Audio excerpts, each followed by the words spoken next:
Let's start the next part of quadratic equation. यसमा हामीले relation between roots and coefficients को बारेमा बुझ्नु छ। ओके, रूट्स भनेको भ्यालुज अफ x हो र कोएफिसिएन्ट भन्नुको मतलब a b c हो। ax square plus bx plus c equal to 0 हो। तिनीहरुको बीचमा पनि रिलेसन हुन्छ र त्यो कस्तो रिलेसन हुन्छ त्यो हामीले बुझ्छौं। फर्स्ट पॉइंट हामीले बुझ्नु पर्यो sum of roots. Sum of roots को लागि sum of roots let's find out के हुँदो रहेछ। ओके, जस्तै for a quadratic equation, for quadratic equation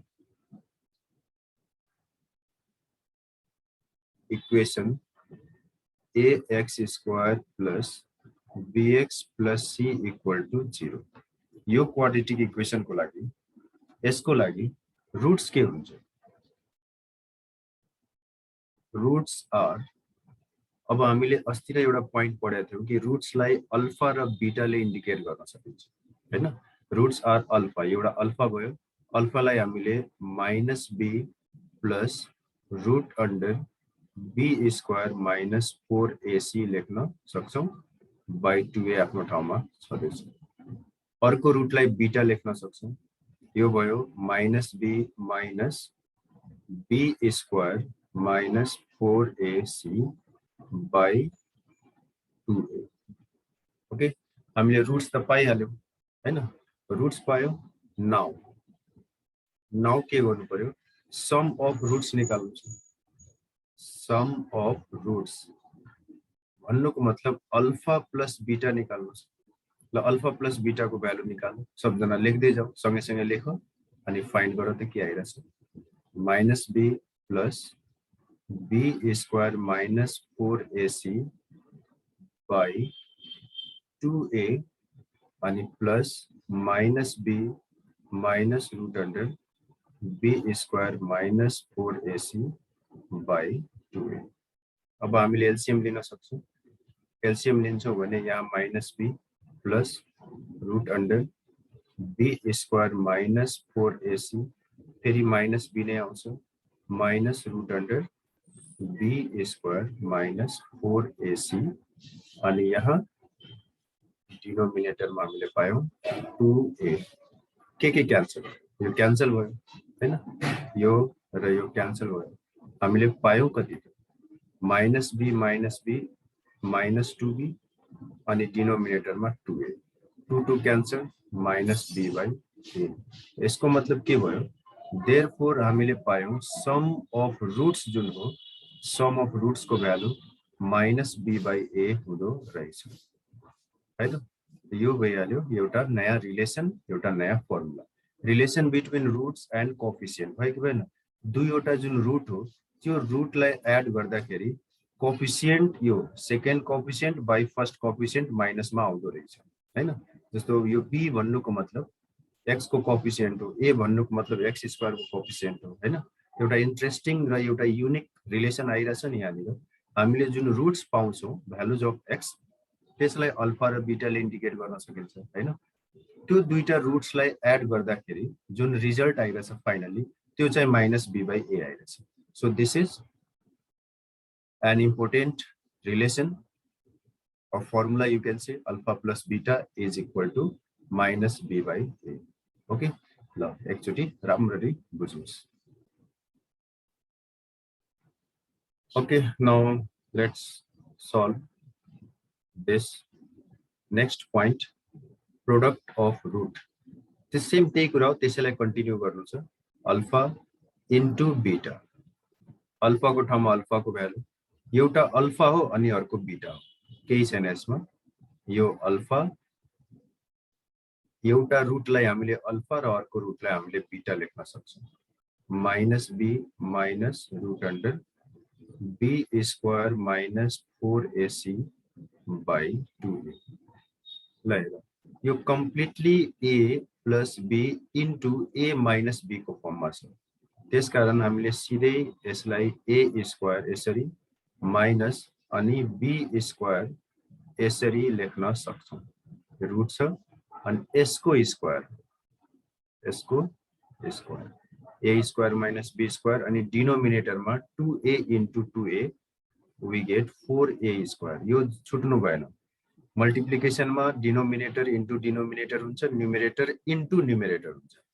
त्यसकारण हामीले अब b square minus b square अनि माइनस इन्टु माइनस यो प्लस हुन जान्छ। यहाँनिर मिस्टेक हुने गर्छ, ध्यान दिनु, किनकि यो इनफ्याक्ट ब्र्याकेटमा छ, रुट र स्क्वायर क्यान्सल भयो, ब्र्याकेट त्यही छ, minus into minus plus.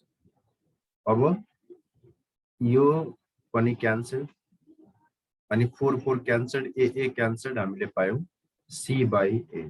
So product of roots, finally product of roots we have obtained a relation c by a।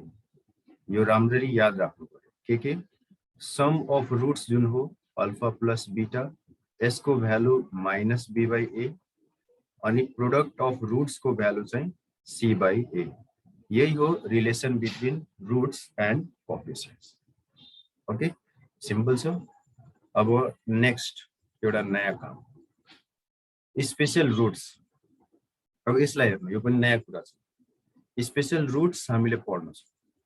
Okay, यसभन्दा अगाडि जुन पहिले पढाएको थियो त्यो थियो नेचर अफ रुट्स। रुट्स कस्तो कस्तो आउँछ, कस्तो टाइपको आउँछन्, जुन रुटको भ्यालु हुन्छ त्यो चाहिँ रियल नम्बर हुन्छ, ओके, इक्वल हुन्छ कि हुँदैन, इमेजिनरी हुन्छ कि के हुन्छ, हैन त्यस्तो।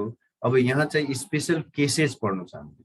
When roots are equal but opposite in sign, यदि छ भने के कन्डिसन आउँछ, ओके, यो बुझ्नु छ यहाँनिर। When roots are equal but opposite in sign भन्नुको मतलब 5 माइनस 5, एक्स को भ्यालु 5 अनि माइनस 5, एक्स को भ्यालु 2 अनि माइनस 2, यस्तो टाइपको रुट छ भने के रिलेसन हुन्छ, ओके, क्वाड्रेटिक इक्वेसनको कन्डिसन कस्तो हुन्छ त्यो यहाँ बुझ्नु छ।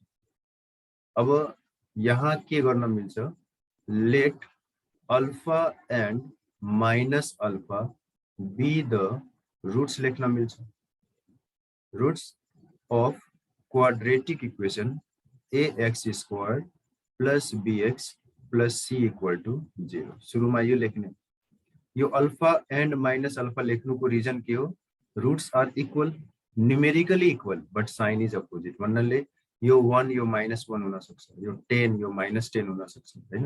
हामीले पार्टिकुलर नम्बर त लिन मिलेन, त्यसकारण के माइनस के, beta minus beta, alpha minus alpha लेख्न मिल्छ। जेनरली हामीले अल्फा र बीटा युज गर्छौं रुट्स को लागि, त्यसकारण यसै नै या त बीटा माइनस बीटा लेख या त अल्फा माइनस अल्फा लेख। ठीक छ, यो स्टेटमेन्टलाई राम्ररी बुझ्ने पहिला। ओके, यहाँसम्म क्लियर नै होला हैन। रुट्स चाहिँ इक्वल छ र साइन अपोजिट छ, त्यसकारण अल्फा माइनस अल्फा मान्नु छ। अब हामीले यसमा एउटा कन्डिसन के हुन्छ त त्यो फाइन्ड गर्नको लागि, अब यो अल्फा यो minus alpha, sum of roots को बारेमा हामीले भर्खर एउटा रिलेसन पढ्यौं, माइनस बी बाई ए, हैन। We know this is the true relation. Now let's put the value of the roots. Sum of roots भनेपछि रुट कुन कुन छ, एउटा अल्फा छ प्लस अर्को कति छ, माइनस अल्फा छ, is equal to minus be by ए, हैन। त्यसपछि यता हेर्नु, यो इनफ्याक्ट 0 भयो, यो भइहाल्यो माइनस बी बाई ए, अनि हामीले पायौं b इक्वल टु 0। यो एउटा इम्पोर्टेन्ट कन्डिसन आयो। कन्डिसन के आयो, when roots are equal in magnitude, in value but opposite in sign, then in that particular quadratic equation value of b will be 0।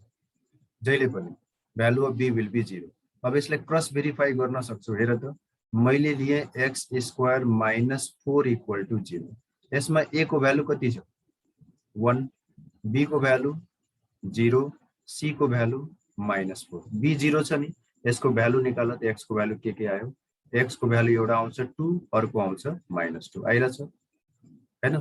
त यहाँनिर के बुझ्नु पर्यो, यदि कुनै पनि क्वाड्रेटिक इक्वेसनमा जुन रुट्स आउँछ त्यो रुट्स सेम नम्बर छ, साइन मात्र डिफरेन्ट छ भने x को कोएफिसिएन्ट 0 हुन्छ, x त्यहाँ हुँदै हुँदैन, b 0 हुन्छ। So this is also important for your objective. Okay, सोध्न सक्छ, under what condition the roots are equal in magnitude but opposite in sign for a quadratic equation अनि चारवटा option a equal to 0, b equal to 0, c equal to 0 अनि non b equal to 0 मा हामीले टिक लगाउने। Okay ल एकचोटी सबैजनाले when roots are reciprocal to each other को कन्डिसन ट्राई गर त। अब रूट्स आर रेसिप्रोकल भनेपछि कसरी बनाउने, check your steps if you have solve.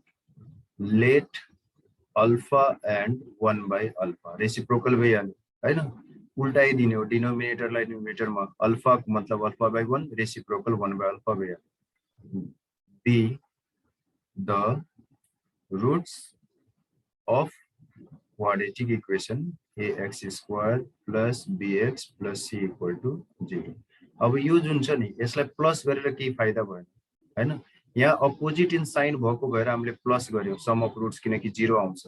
यहाँ चाहिँ प्रोडक्ट गर्दिनु। नाउ प्रोडक्ट अफ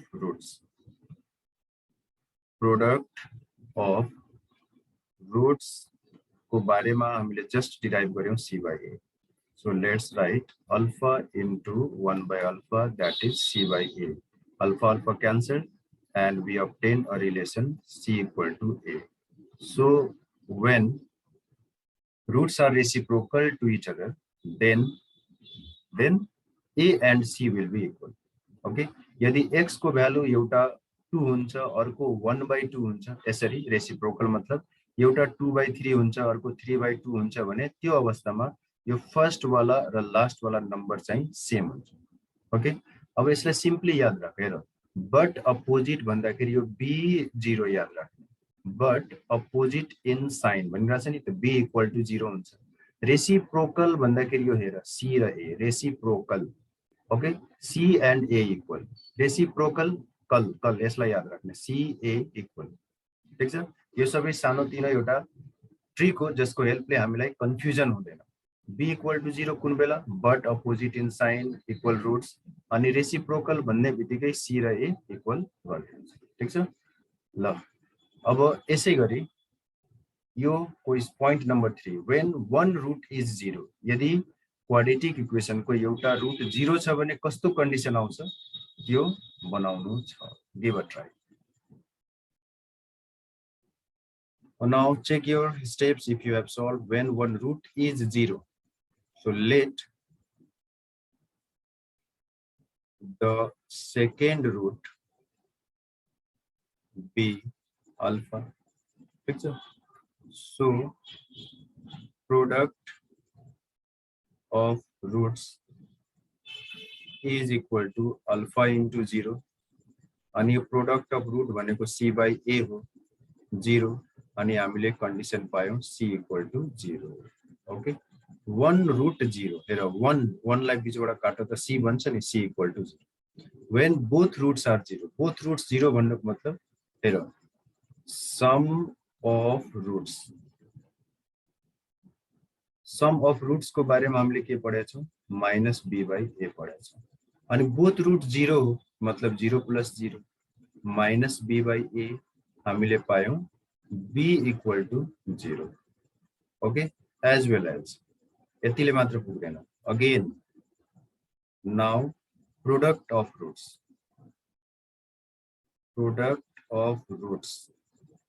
को बारेमा पढेका छौं c by a अनि प्रोडक्ट अफ रूट्स पनि त 0 into 0 c by a, सो हामीले पायौं c equal to 0। Okay so when both roots are 0 then condition is b equal to 0 and c equal to 0। a मात्र रहन्छ। अब यो कसरी याद राख्ने, हेर हामीले क्वाड्रेटिक इक्वेसनमा के पढेका छौं कि ax square plus bx plus c equal to 0 हुन्छ र a नट इक्वल टु 0 हो। a कुनै हालतमा 0 हुनै सक्दैन हैन, a कुनै हालतमा 0 हुनै सक्दैन हैन, र b0 कब हुन्छ, बट अपोजिटमा हुन्छ। बट अपोजिटमा अब रह्यो कुरा ए 0 हुनै सक्दैन, यो बट अपोजिट वालामा भयो, बाँकी बच्यो सी। 1 रूट 0 भन्छ c equal to 0, both root 0 भन्छ बी पनि 0 सी पनि 0, बोथ 0 भनिरहेछ बी पनि 0 सी पनि 0। 1 0 भन्छ भने यो सी 0 0 बीचमा काट्ने यो सी इक्वल टु 0 यसरी बुझ्नु। ओके यो चारवटा पोइन्ट्स हामीले एकदम राम्ररी दिमागमा राख्नु पर्यो। यसको हेल्पले प्रब्लम्सहरु पनि सल्भ गर्नुपर्ने हुन्छ है। Okay look